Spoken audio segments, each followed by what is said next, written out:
At minus 40 degrees, the standard issue weapons oil used by the Wehrmacht undergoes a phase change. It doesn't just thicken, it solidifies into a resin. When a soldier on the Murmansk front attempts to cycle the bolt of his rifle, the metal components don't slide, they bond. In that split second, the weapon becomes a useless club, and the war stops being about National Socialism or strategy. It becomes a desperate struggle for basic biological viability. Welcome to the Arctic Circle, winter of 1941. While most history books focus on the sweeping maneuvers of tank battalions across the plains of France or the Ukraine, we are going to the end of the world. This is the story of the German 20th Mountain Army in Lapland. Here, the German war machine didn't run out of ammunition, it froze solid. We aren't here to recite the clean Wehrmacht myth or tell stories of heroic endurance.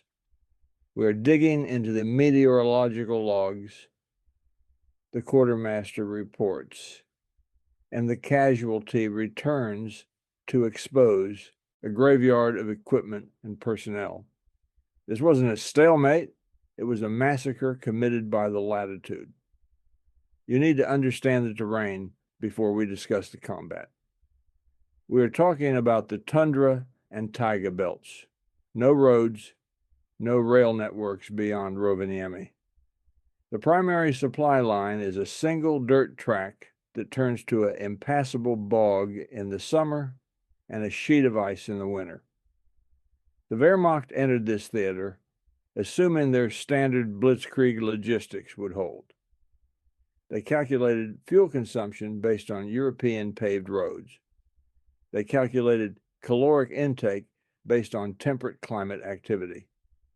They were wrong on both counts. When you step off the train in Lapland, the first thing that hits you is the silence. Then, the realization that the sun doesn't rise for 2 months during the Kaamos, the polar night. Psychological deterioration begins immediately. You are not just a soldier, you are a biological organism trying to maintain an internal temperature of 37 degrees Celsius in an environment that sits at minus 40 for weeks on end. The intent of this briefing is to strip away the clean Wehrmacht myth and the Arctic heroism narratives. We are looking at the raw data of Frostbite, the mechanical failure rates of the MG-34 in sub-zero conditions, and the desperation of a starving army at the end of the world. The tactical reality of the Arctic theater is defined by thermal dynamics, not ballistics. In 1942, the primary threat to a German infantryman on the Lizza front is the failure of standard issue equipment to function within operating parameters. Standard Wehrmacht weapons oil, used across the rest of the Eastern Front, undergoes a phase change at roughly minus 25 degrees Celsius. It does not just thicken, it solidifies into a glue-like resin. When a Schütze attempts to cycle the bolt of a Kar 98K or change the barrel on an MG-34, the metal components bond. They do not slide. The firing pin strikes with insufficient force to detonate the primaire. You are holding a precision-engineered club. The immediate tactical workaround requires stripping the weapon of all lubricants completely, running the steel bone dry. This increases friction and wear, leading to parts breakage, but it is the only way to maintain fire capability. In extreme cases, crews are forced to urinate on the breech block to thaw the mechanism for a few seconds of operation before the urine itself freezes, jamming the weapon permanently. Biological systems fail in parallel with mechanical ones. The human body requires approximately 3,500 to 4,000 calories per day to maintain core temperature in a static position at these latitudes. During combat patrols involving movement through deep snow, that requirement jumps to 6,000 calories. The standard ration supply provided roughly 2,500. You are operating in a permanent caloric deficit. The body begins to cannibalize its own muscle tissue for heat generation. This results in rapid onset fatigue, loss of cognitive function, and the inability to perform fine motor skills, like trigger discipline or map reading. The logistical spine of General Dietl's 20th Mountain Army relied heavily on horses and mules. Reports from the 19th Mountain Corps indicate that these animals were not merely transport, they were a perishable fuel source. A mule freezes to death standing up. Its meat is frozen solid instantly. To butcher the animal, engineers had to use explosive charges or saws intended for timber. The consumption of this meat, often undercooked due to a lack of fuel for fires, introduced dysentery into units already depleted by the cold.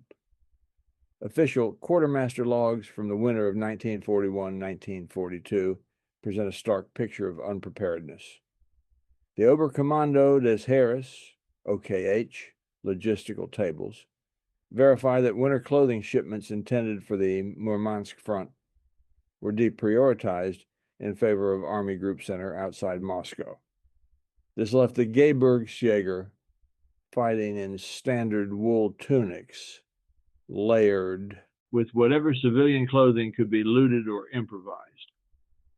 Medical returns from field hospitals in Petsamo and Kirkenes document the consequences. In January 1942, the ratio of cold weather injuries to combat trauma was approximately 4-to-1 in some sectors. A breakdown of the casualty lists shows thousands of cases of grade 3 and IV frostbite. These are not minor injuries. We are talking about the complete crystallization of intracellular fluids. The ice crystals puncture the cell membranes. When the tissue thaws, the cells rupture, leading to wet gangrene. Declassified communication intercepts between Dietl and Hitler's headquarters reveal the command's desperation. On multiple occasions, Dietl explicitly stated that his army was at the limit of physical existence. He was not discussing ammunition shortages. He was reporting that his men were freezing in their foxholes before the enemy ever engaged them. The records show entire patrols found dead without a single shot. Fired, their bodies preserved in the exact posture of their final moments. The Soviet forces facing them, equipped with padded Telegreka jackets and felt Valenki boots, operated with a thermal efficiency the Germans could not match. German after-action reports frequently note the supernatural ability of Red Army ski troops to lie dormant in snowdrifts for hours. This was not supernatural. It was superior insulation. The German response was to strip the dead. Field reports confirm that German soldiers were routinely disciplined for scavenging Soviet boots, a direct violation of regulations that became a necessity for survival. The environment does not just kill you, it dismantles you. Veterans of the Lapland Army speak less about the combat and more about the noise of the cold. At minus 40 degrees, materials lose their structural integrity. Trees do not sway in the wind. They snap with a sound like a pistol shot. The air itself is so dry and thin that sound carries for miles. A cough from a Soviet sentry 3 kilometers away sounds like he is standing next to you. This creates a state of auditory hallucinations. You hear movement that isn't there. You hear the ice shifting and think it is a tank track. To understand the visceral experience, you have to look at the medical reality of a wound in this theater. In a standard temperate zone, a shrapnel wound is a trauma of torn tissue and blood loss. Here it is a thermal event. When a jagged piece of hot steel from a Soviet mortar round hits a soldier, it melts through the frozen layers of wool and flesh, cauterizing as it tears. But the shock is immediately followed by the freeze.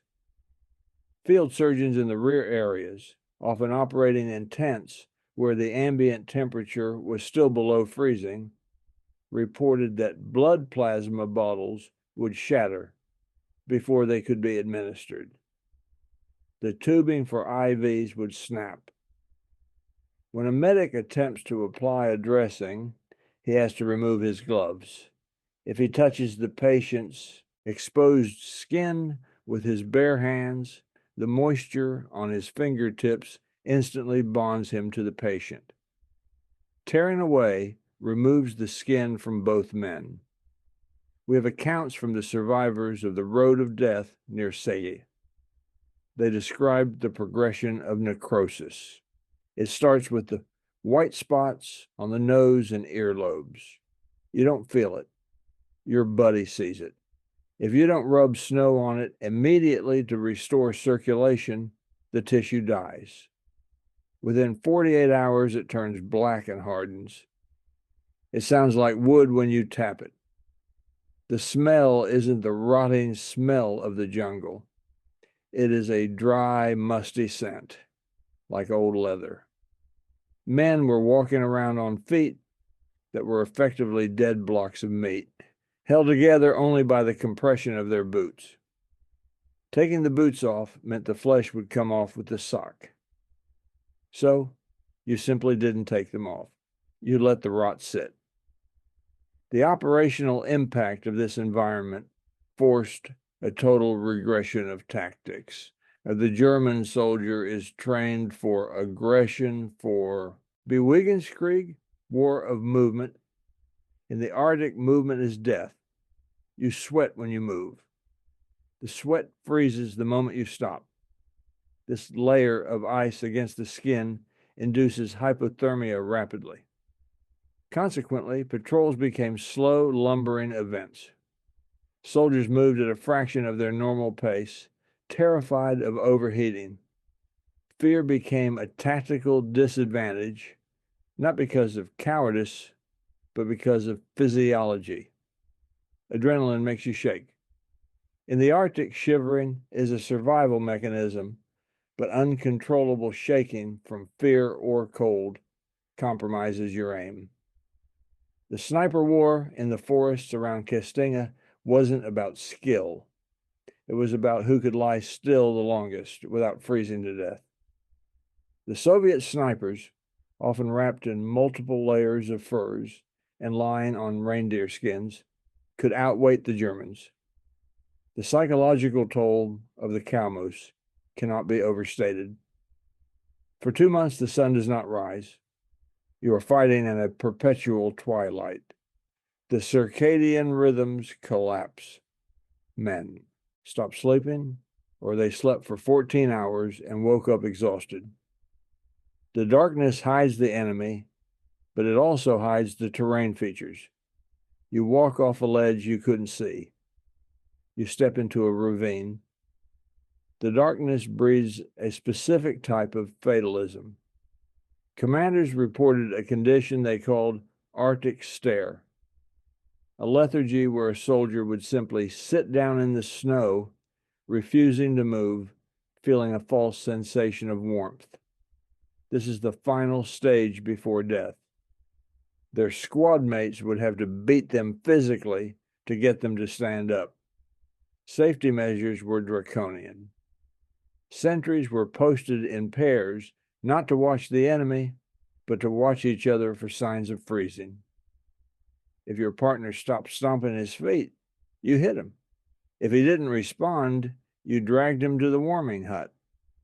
The operational impact of this environment eventually forced a fundamental shift in the psychology of the soldier. The standard Wehrmacht discipline, rigidly enforced in France or the Ukraine, dissolved in cities like Lapland into a primal hierarchy based on heat. The most valuable man in the squad was no longer the best marksman or the highest ranking NCO. It was the man who knew how to build a stove that wouldn't smoke. Smoke was a death sentence. It marked your position against the white canvas for Soviet mortars. But freezing was a certainty. This created a paradoxical tactical doctrine. You had to build a fire to survive, but building a fire drew the fire that would kill you. Men developed a pathological obsession with their boots. In the oral histories recorded in the 1950s, veterans of the 20th Mountain Army rarely spoke of the ideology of the Reich. They spoke of Finnish felt. Acquiring a pair of non-issue felt-lined boots became the singular objective of the war. Theft, barter, and stripping the dead were normalized. A pair of warm boots was worth more than an iron cross because the metal couldn't keep your toes attached.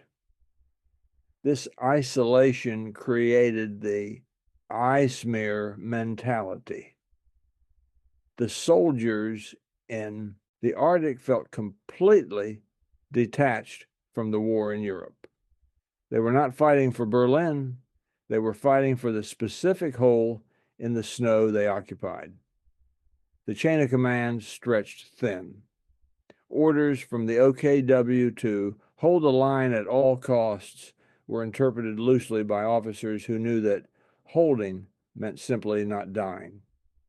The offensive spirit demanded by Hitler was physically impossible when the bolt of your rifle was frozen shut. By the spring thaw of 1942, the landscape revealed what the snow had hidden. As the ice receded, it exposed the preserved bodies of the fallen, equipment perfectly conserved in the deep freeze, and the sheer volume of material waste. The 20th Mountain Army had not been defeated by the Red Army in a decisive battle.